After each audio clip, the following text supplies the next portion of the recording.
Welcome, boys. This is not going to be a normal repair video that we usually do on this channel, but this is going to be a similar video to the one I did where I tell truck owners not to justify their vehicle purchases to strangers on the internet. And that could be taken to anybody for any purchase to anyone, but especially the people on the internet.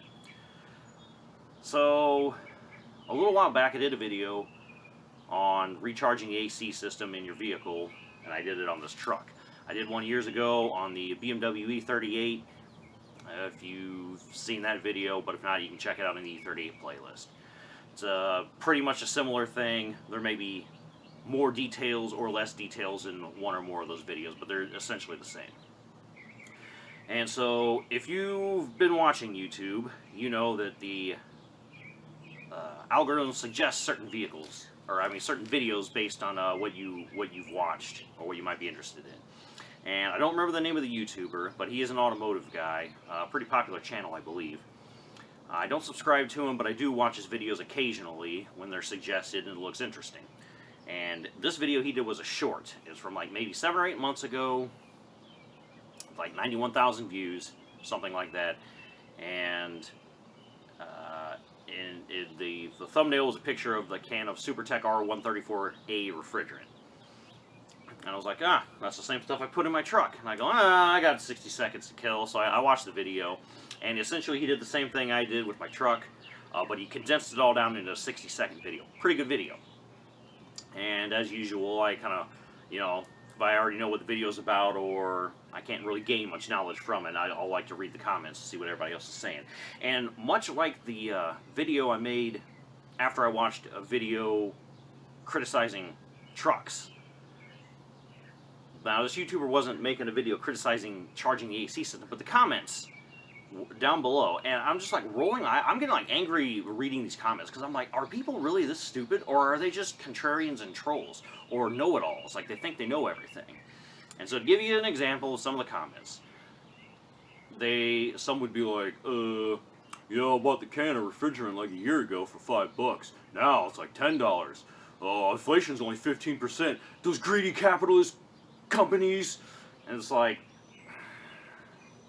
okay, inflation's an average, A. And B, in case you weren't around as long as I've been, I remember when R12 was a common refrigerant used in cars. In fact, I still own a car with R12 refrigerant, the Corvette. And guess what you can't buy anymore?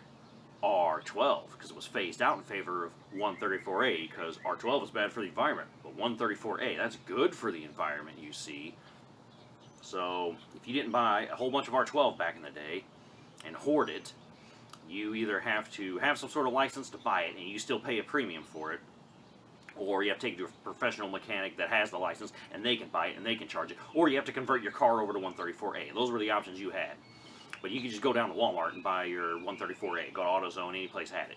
Okay, now recently these newfangled cars have the 1234YF, which means they're going to be phasing out 134A, not unlike what they did with R12. So, duh, it's expensive because the government.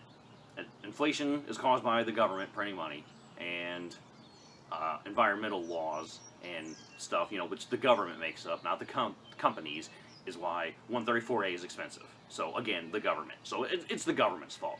So, I'm not sure if those people are stupid, or if they're, intentionally being deceitful.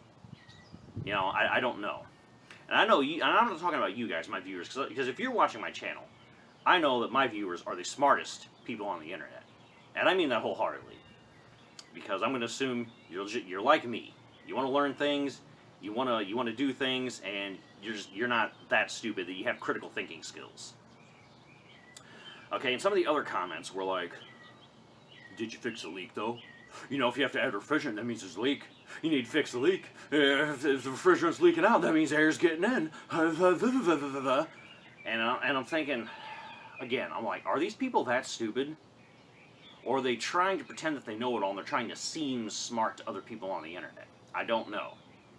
If it's one or the other, or both, or some combination, or some are stupid and some actually do think they know it all.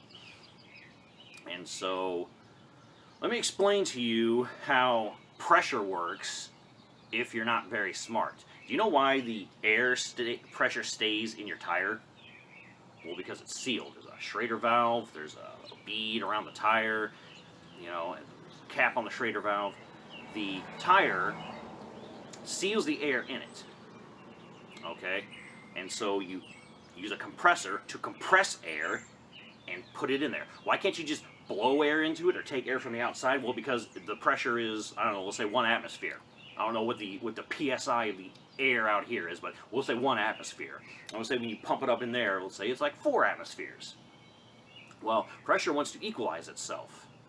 So if you put a hole in the tire or take the Schrader valve out, all the pressurized air leaves and then goes out here because it's equalizing. Now, if you had the exact opposite environment, if you wanted a tire with less air pressure and the environment had a higher atmospheric pressure, you would have to do a backwards thing because all the pressurized air would be trying to get into that tire. And so you'd have to seal all the outside pressure out. So the AC system is pressurized. There is a higher pressure in there than there is out here. So if you are leaking refrigerant out, you are not necessarily taking air in.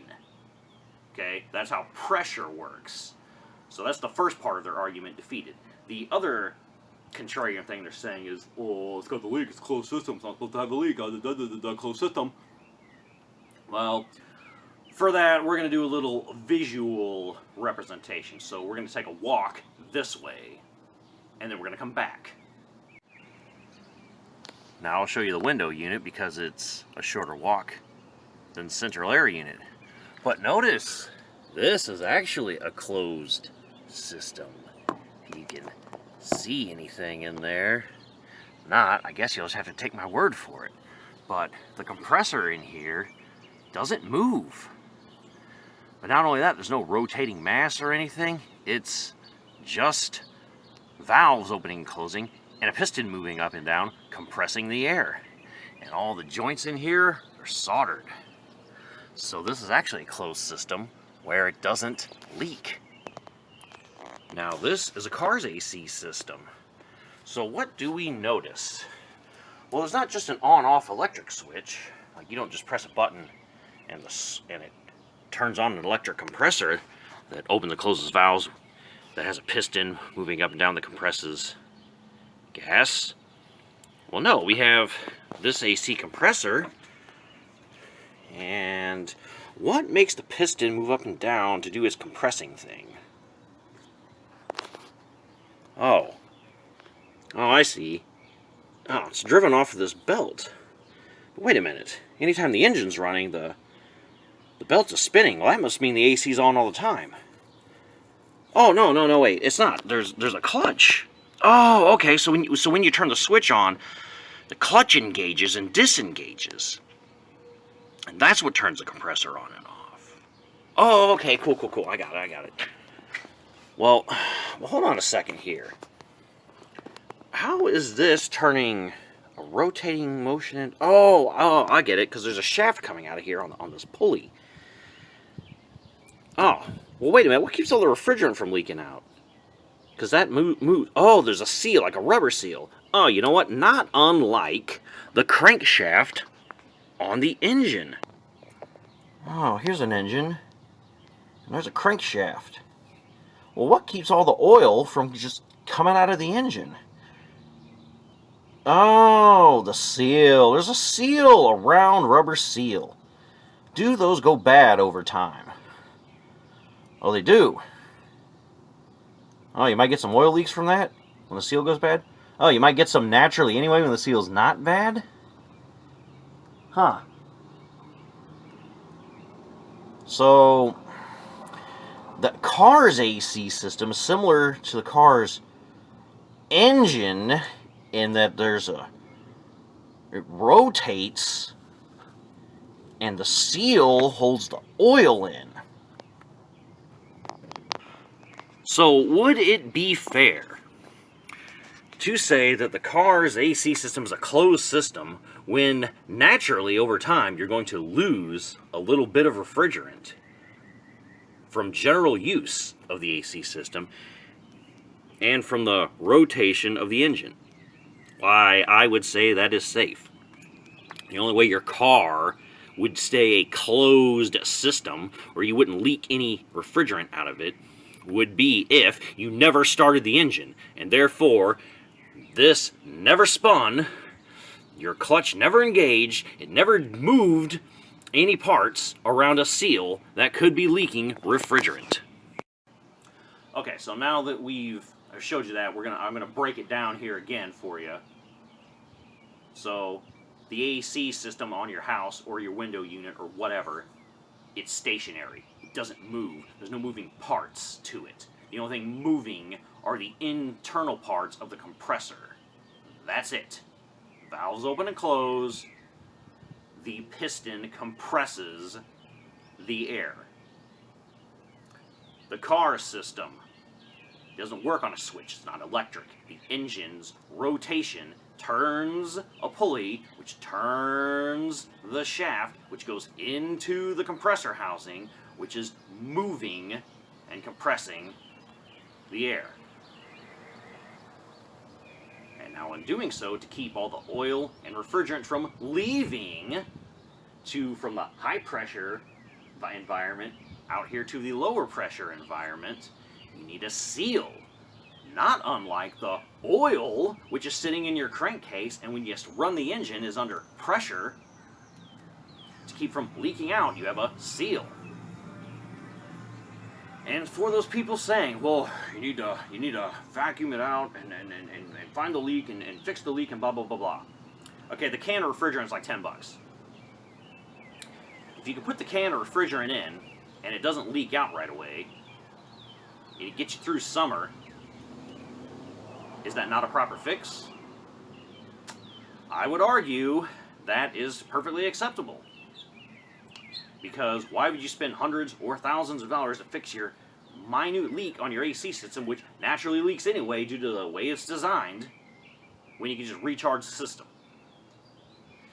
And then that's going to bring us to another segue, but before we go too far down that way, we are going to have to circle back. So just like the engine thing, you know, your engine, you change the oil every 3,000 or 5,000 miles, right? Okay. Does your engine use oil between oil changes? Yes. Some engines use oil, and some engines leak oil. You could argue that using it is a form of a leak, because the oil is getting into the combustion chamber and getting burned up and sends out the exhaust pipe, which means the oil in your crankcase is diminishing. And if it leaks out of a seal or something, it's also diminishing. It's decreasing the volume of oil in there. So between oil changes, you should be checking your oil on the dipstick and topping it off. Now, what if your oil is vanishing? What if you have to add a quart of oil every 1,000 miles? Do you fix the leak? What if it's the rear main seal? Well, now you got to pull the engine out and pull the transmission off. Or, you know, depending on the vehicle, I guess. On my Volkswagen, I would have to pull the engine out to do that job. On the truck, I would have to pull the transmission off. You know, disconnect the drive shaft, pull the transmission out, remove that rear main seal, and put a new main seal in. Is that really that cost effective? That's going to cost thousands of dollars if I pay somebody to do it. How many thousands of miles can you drive while adding oil before the cost of you adding the oil equals to or increases above what it would have cost to fix the leak? You're going to have to buy a hell of a lot of oil and spend thousands of dollars in oil. Oil is cheap. You can just add it. And so that same logic applies to the compressor. As far as or the whole car AC system, as far as I'm concerned. If you have a leak after 20 years of driving, you have to add 12 ounces of refrigerant. That's not that bad. I'd say you got your money's worth out of it. You can add another 12 ounces and it's good. Had to do the same thing otherwise. Neon. After 20 years, or I don't know, maybe it was like 15 years. 05, 10. It was more than 10 years. So somewhere after 10 years of age, I had to add some refrigerant to it, and it's been fine since. That was several summers ago. The BMW, when I did the video on it, was a little low. I added a can of refrigerant to it.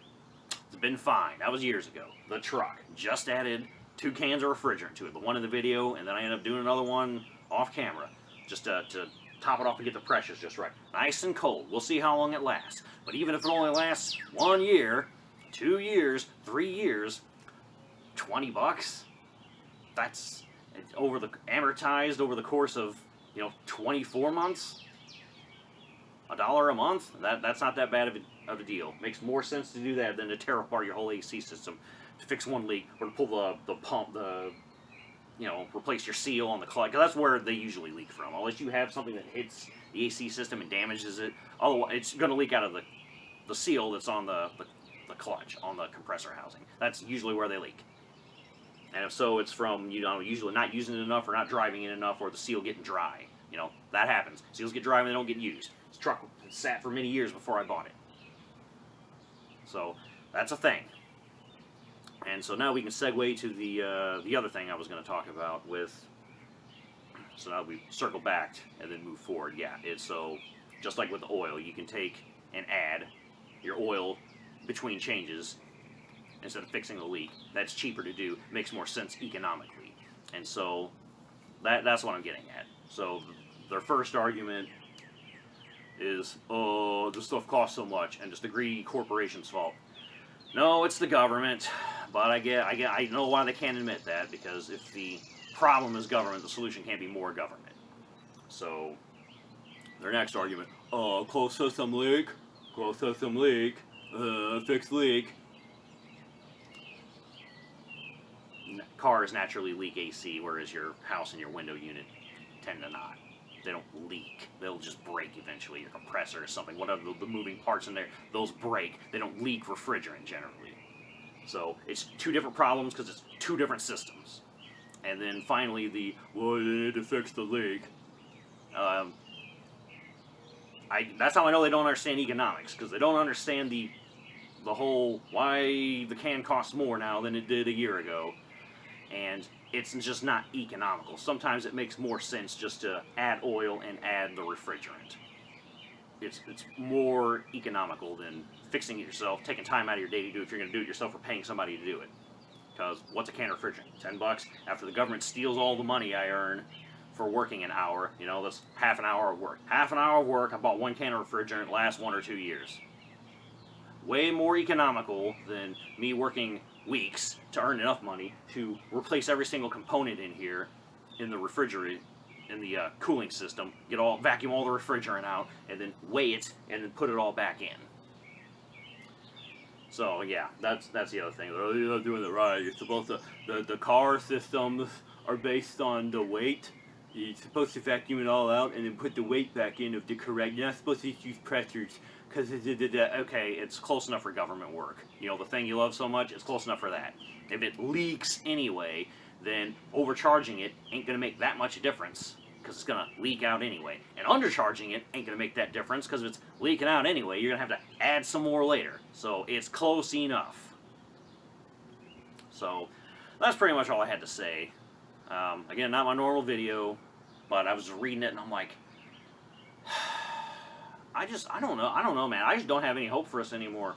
I really don't. Except you, my viewers. But unfortunately, we're few and far between. Because most people are stupid, I guess. Or they're intentionally lying, or they're willfully ignorant. I don't know. I almost feel like if you're that stupid at this point, you're willfully ignorant, because there's information out there. Like, I don't know everything. But if I need to know something, I can find the information. I know where to go to find information, to learn things. And so if I have access to that information, everybody else should too. So I feel like you have to be willfully ignorant, or you're just lying. So that's it. That's all I got. That guy did a good video with the comments. And I was like, man, I can't wait until I get those comments on my video. Someone's going to watch my video, and I'm going to get the same people commenting, and they're going to be like, did you fix the leak though? I know the truck's from 2003 and it's 21 years old, and it's sat for a whole bunch of years, but did you fix the leak? Because did you just added the refrigerant? You didn't vacuum it all out and check the pressure?